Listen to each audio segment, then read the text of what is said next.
Welcome to the CleanEarth.io podcast. And today we're going to talk about EV charging in North America.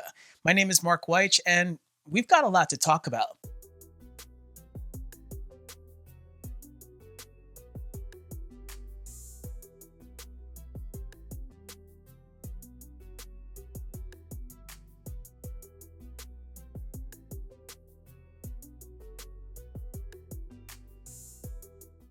So, I want to cover today the North American Charging Standard, NACS, and why that's a hot topic, but EV charging in America overall. So, we're going to look at NACS and most recent developments, and then also the EV charging network in North America. So, let's begin with the EV charging network in North America. Now, currently, the state of EV charging in North America isn't great. There's rapid uptake of electric vehicles. I think it's roughly about 7% year over 2022. So there's a lot of interest and a lot of first time buyers who are getting into EVs, but the infrastructure hasn't kept up with it. And you're seeing lots of announcements recently about EV charging manufacturers with plans to expand their EV charging networks, and that would include EVgo, ChargePoint, and Electrify America. Now, what's driving this is the Biden administration's network or national EV charging network that he announced in February 2023, this year. Now, there's a lot of history as it relates to this announcement. So, really, if we go back to January of this year, the Biden administration, Mitch Landrieu, and John Podesta met with Elon Musk to discuss how the US can achieve an expansion of an EV charging network. And why Elon Musk specifically? Well, he runs Tesla, and there's the Tesla Supercharger network. And that by far is a very large and comprehensive network across North America. This includes Mexico, US, and Canada. Now, I'll get to more on what that means momentarily. Following that meeting with Elon Musk and the Biden administration in February of this year announced a national EV charging network and the rules for that network. Now, the rules for that network specified that first, the EV charging network must support the CCS standard, and that's called the Common Charging Standard. And that's currently what's popular in North America and Europe right now. So, more on that momentarily as well. Now, the other component to the Biden administration rules is that the EV chargers must be made with about 50% American made components in the initial rollout, and then roughly about 80% or higher in subsequent phases as it relates to complying with the rules for the national EV charging network. This has a lot of implications for EV charging manufacturers, as many of them are based in Europe and in China. So, what you're looking at are EV charging manufacturers. So, for example, Siemens or ABB Mobility having to really look at expanding their operations into the US in order to qualify for subsidies under the Biden administration plan for rollout of EV chargers across the EV charging network. Now, there's also funding for states available to implement infrastructure within states for the national EV charging network. So there are quite a number of implications as it relates to achieving this EV charging network. Now, this EV charging network is designed to be completed by 2030, and this is 500,000 EV charging networks across the US. So 500,000 EV chargers across the US. So this includes local EV chargers and then also along interstates as well. And there was a recent announcement between Canada and the US for an EV charging corridor between Detroit, Michigan, and Quebec, Canada. So there is a lot of interest in making sure that there are availability of EV chargers and then a comprehensive network along interstates in North America. Okay, so going back to the Biden administration's rules for the EV charging network. Well, a big part of this as well is Tesla. So I talked about Elon Musk. Well, Elon Musk and Tesla have a comprehensive EV charging network across North America. I believe the number is 12,000 Tesla superchargers across the US. Now, this is far and away the largest number of DC fast chargers across the US. But the limitation or the advantage is that it is limited to only Tesla vehicles. Now, Tesla has announced that it is piloting adapter type solutions for non Tesla vehicles to be able to use the supercharger network. That's currently taking place in Europe, and that's been in place roughly since 2019. And there have been recent developments since the end of 2022 as it relates to integration of supercharger and non Tesla vehicles. Now, in the US, in order for Tesla to qualify for these subsidies, they have to conform to the common charging standard as well. Tesla does not use that standard. So, as I mentioned, Tesla uses what's called the NACS standard, National American Charging Standard. Now, it sounds like it's generic, but it is actually not. It is a standard that was created by Tesla back in 2012. And that would effectively make Tesla really one of the pioneers of an EV charging standard in North America. Now, I mentioned CCS. CCS has been around since 2011. Now, even though the two technologies are roughly similar in age, they take two very different approaches. Some would argue that CCS is a compromise, and the reason why is because it was initially designed for AC charging, so meaning a common home power outlet. In the US, CCS was designed for that. Now, in order to accommodate DC fast charging, CCS had to be adapted to support DC current. And so the connector for CCS is quite large, quite bulky. And the bottom part of the CCS connector is intended for direct current, DC current for fast charging. Now, in day-to-day application, that can be quite unwieldy because you are using quite a bulky connector. Uh, there's also connectivity issues, making sure that it secures to the vehicle, and then even integrating it into the vehicle themselves. If you look at many EVs have very large sort of charging doors or charging ports. And so this is arguably a suboptimal experience. And for Tesla fans particularly, the NACS connector is quite compact. And so it's really similar to what you would see in an internal combustion engine vehicle as it relates to gas pumps. Just a standard size, fairly compact, and also universal. And so this has been sort of the competition between the two technologies. You'll hear a lot about Betamax versus VHS. I'm not quite sure if it really sort of gets to that point as it relates to the charging standards, but they are different charging standards. Now, make no mistake, NACS is not a perfect technology.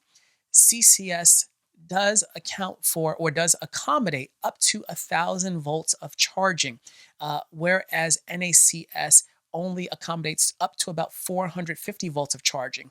Tesla has acknowledged that CCS is superior in that regard, and they are looking for solutions to it. However, there are safety hazards and fire hazards to be considered when trying to push that much current through NACS, and so NACS is only limited to 450 volts. Now, Tesla's connector, for many modern EVs, 450 volts is more than sufficient. The average EV supports up to about 150 volts of charging. You have some outliers. Porsche has an 800-volt system, as well as Hyundai Motor Group, which includes Hyundai, Kia, and Genesis Motors. They support up to 800 volts of current in their vehicles. So I'll get to that as well in terms of what the implications are for that. Now, I talked about why the two technologies are dissimilar and what the advantages are of each. However, the nice thing is that there's actually some commonality between CCS and NACS. The communication protocol, Tesla has decided to conform to the CCS communication protocol when NACS was invented or created.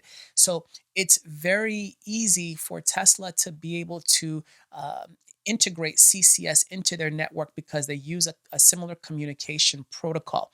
And that's quite significant when we talk about the National EV Charging Network and the rules for the National EV Charging Network.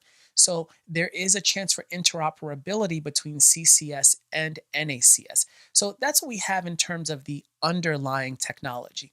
Now, let's bridge to where we are currently. Well, you may have heard recent announcements, especially if you're listening to this podcast, that major American automakers have decided to adopt Tesla's charging standard, the NACS standard. So it began first with General Motors. They announced that they will be integrating NACS into their vehicles, and then Ford followed with their own announcement that they will be integrating NACS into their vehicles. Then it got even more interesting. Rivian, the startup EV manufacturer, announced that they will be integrating NACS into their vehicles. Okay, so we've heard about the American automakers. Well, it got more interesting because Volvo Cars announced that they would be integrating NACS into their vehicles, and they are the first European automaker to make that announcement. Now, the Ford and GM announcements and Rivian announcements came at the end of June, and then the Volvo announcement came most recently in July. So there's been a wave of announcements that major auto manufacturers, would be switching over to NACS in North America. So now the chips have fallen in a sense. So what we have now is Hyundai Motor Group now in talks with Tesla about the possibility of integrating NACS into their vehicles. Hyundai Motor Group's concern, however, is that their vehicles, as I mentioned earlier, support an 800 volt standard, whereas NACS only supports 450 volts. Hyundai Motor Group would like to see if Tesla can make some accommodation for a higher charging output because Hyundai Motor Group believes that it will deliver a better experience for Hyundai Motor Group vehicle drivers. So again, Kia and Hyundai and Genesis. So we'll see what happens as it relates to that experience, whether there is some ability to be able to accommodate a higher output out of the Tesla DC fast charging or Supercharger. What's up? My name is Mark Wyche, and thanks for checking out cleanearth.io. And we've got some big news for you. We're going to be at IAA Mobility in Munich, Germany from September 4th to September 8th, 2023. So we're looking forward to attending the biggest mobility show in the world. And hey, we'd like to meet you as well. So we'll be out and about making videos about cool mobility technologies, looking at what's coming from the major auto manufacturers and startups. And then also, hey, just connecting with our followers, our community, and making some new friends along the way. So if you're interested in seeing what we're up to at IAA Mobility 2023, be sure to like and subscribe. And also let us know if you'll be there. We'll be looking out for you. So see you in September. And thanks for checking out cleanearth.io. Now, another big announcement is several EV charging manufacturers and service providers have announced that they will be integrating the NACS connector into their charging stations. So one would be ChargePoint, the other would be EVgo, and then there is Electrify America. Now, Electrify America has not made a formal announcement yet. Electrify America is actually an initiative by Volkswagen Group as it relates to some of the reparations or repayments that they had to make to North America or North American governments for the Dieselgate scandal. So as I mentioned, there's still some consideration by Volkswagen as it relates to integrating the NACS standard, and correspondingly, Electrify America is part of that conversation. But stay tuned on that. I'm sure that we will hear some announcements in the not so distant future about Volkswagen's plans for NACS as well as Electrify America. Okay, so that's where we are in terms of the EV charging landscape. this really creates an interesting situation in North America, being that it is a growing market for EVs, is that it's the second largest auto market in the world behind China. And you've got several major auto manufacturers who either sell a lot of vehicles into North America or they have manufacturing operations in North America, Volkswagen being one of them, and Hyundai Motor Group being another, with plans to actually expand their manufacturing operations inside the US. So this is where we are currently. Now, the sort of big question is what's going to happen to some of the other large automakers. And talking to you, BMW and Mercedes Benz, because these are two companies based in Europe, but they have significant manufacturing operations inside the US. BMW has a factory in South Carolina for production of its X line of SUVs. So, an example would be BMW X5. Mercedes Benz has operations in Alabama for manufacturing of their vehicles. And then also BMW has operations in Mexico for manufacture of its passenger cars. So that would include BMW 2 Series and BMW 3 Series. We've not heard anything from these manufacturers yet about what their plans are as it relates to NACS or whether there are even any discussions. Now, Europe uses the CCS standard as well. So, how might this fly in Europe that two large European auto manufacturers, actually, correction, three, Volkswagen being another one, would sort of consider moving over to NACS? Would that only be limited to North America, or could this potentially move its way over to Europe? And how would that fly in the European Union? Now, okay, some might argue in favor of NACS, some might argue in favor of CCS. I mentioned that earlier in this podcast. However, the other thing to consider how we have gotten to this point. Well, Tesla in November 2022 published its specification for the North American charging standard on its website. So this includes the technical specification as well as open sourcing the NACS standard for OEMs, automakers, EV charging manufacturers to look at integrating into their own either vehicles or into their equipment. And so this has been roughly 7, 8 months from that point that these OEMs have had a chance to really evaluate the specification and determine whether they will integrate it. And we can see, based on what I mentioned previously, ChargePoint, EVgo, GM, Ford, Rivian, now they're all starting to make announcements. Volkswagen has it under consideration. Hyundai Motor Group has it under consideration. So this really changes the landscape for EV charging in North America. Now, okay, that's obvious. However, Tesla and NACS are far and away in the lead as it relates to their rollout or their install base of NACS over CCS. In November 2022, Tesla claimed that it has over 20 billion EV charging miles using the NACS standard. This is not even close as it relates to CCS. Now, why is that? Well, Tesla is a global leader in EVs, and other manufacturers are simply playing catch up. So Tesla has the advantage of having a much larger install base, a much larger sales volume, a more comprehensive portfolio of electric vehicles, and they are evolving, as well as operating the Supercharger network, which literally day by day, week by week, they're expanding. So NACS has always had sort of the silent advantage, even though CCS are the standards in Europe and North America. So given the benefits that NACS offers, as well as Tesla already providing a comprehensive EV charging network across North America, the decision becomes very simple, because under the sort of existing structure where there's inadequate EV charging infrastructure in North America, as well as still a yet to be formalized national EV charging network, this is a good opportunity for OEMs, for automakers to determine where they're going to make their commitments.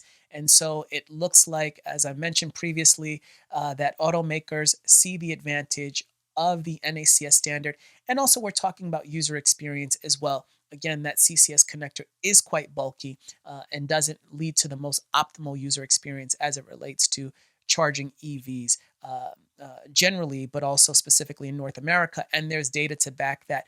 There's still a high dissatisfaction rate with the EV charging experience. It is also a barrier to the adoption of EVs because many people are worried about not being able to charge their EVs, range anxiety, running out of charge, or not having a place to charge the vehicle when there is low charge. So this is a chance to really sort of balance those things out where there is a sort of a consistent standard across North America.